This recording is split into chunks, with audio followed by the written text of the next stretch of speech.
ఒకప్పుడు సమ్మర్ వచ్చిందంటే సినిమా వాళ్ళు ఏ ఊటీలోనో కొడైకెనాల్లోనో లేదంటే సిమ్లానో కాశ్మీరో వెళ్లిపోయేవాళ్ళు.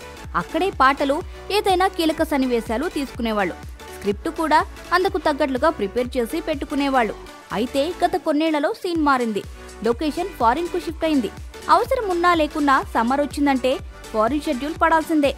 ఓ మోస్తారు నుంచి పెద్ద సినిమాల వరకు ఏదైనా సమ్మర్ సమయానికి ఫారిన్ షెడ్యూల్ ప్లాన్ చేసుకుని పెట్టుకునేవాళ్ళు.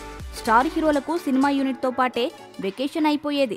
సినిమాతో కుదరకపోతే ఫ్యామిలీతో అయినా చల్లని ఫారిన్ కంట్రీకి ట్రిప్ వేసేసేవాళ్లు.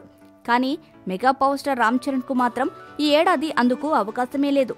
తెలుగు రాష్ట్రాల్లో ఎండలు ఎలా మండిపోతున్నాయో ప్రత్యేకంగా చెప్పాల్సిన పనిలేదు. ఇలాంటి ఎండల్లో ఓ పల్లెటూరిలో షూటింగ్ చేయడం అంటే ఎంత కష్టమో చెప్పేదేముంది. షూటింగ్ మొదలు పెట్టడమే. ఇలాంటి టైంలో ఇలాంటి లొకేషన్లో పెట్టాడు సుకుమార్. తొలి 2-3 రోజుల్లో పరిస్థితి చూసి సుకుమార్ లొకేషన్ ఏమైనా మారుస్తాడేమో అని, కొంచెం నెమ్మదిగా షూటింగ్ చేస్తాడేమోనని ఆశించాడట చరణ్. కానీ అలాంటిదేమీ లేకుండా నిర్విరామంగా షూట్ చేస్తున్నాడట సుకుమార్. దీంతో మగధీర సినిమాకు కూడా ఇంత కష్టపడింది లేదంటూ వామ్మో వాయో అంటున్నాడట చరణ్. ఏదైనా అర్బన్ బేస్డ్ సినిమా అయితే ఖరీదైన బంగ్లాల్లో ఏసీ గదుల్లో ఇండోర్ షూటింగ్లతో అయిపోయేది. కానీ ఈ కథ అలాంటిది కాదు. 90ల నేపథ్యంలో నడిచేది. సౌకర్యాలేమీ కనిపించని రియల్ లొకేషన్లలో అవుట్డోర్లో షూటింగ్ చేయాలి. దీంతో చరణ్ అనుకో కష్టం మామూలుగా లేదట.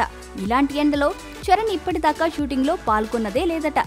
దీంతో సుకుమార్ ఇంతటి సాడిస్టు అనుకోలేదంటూ యూనిట్లో వాళ్లతో వ్యాఖ్యానిస్తున్నాడట చరణ్.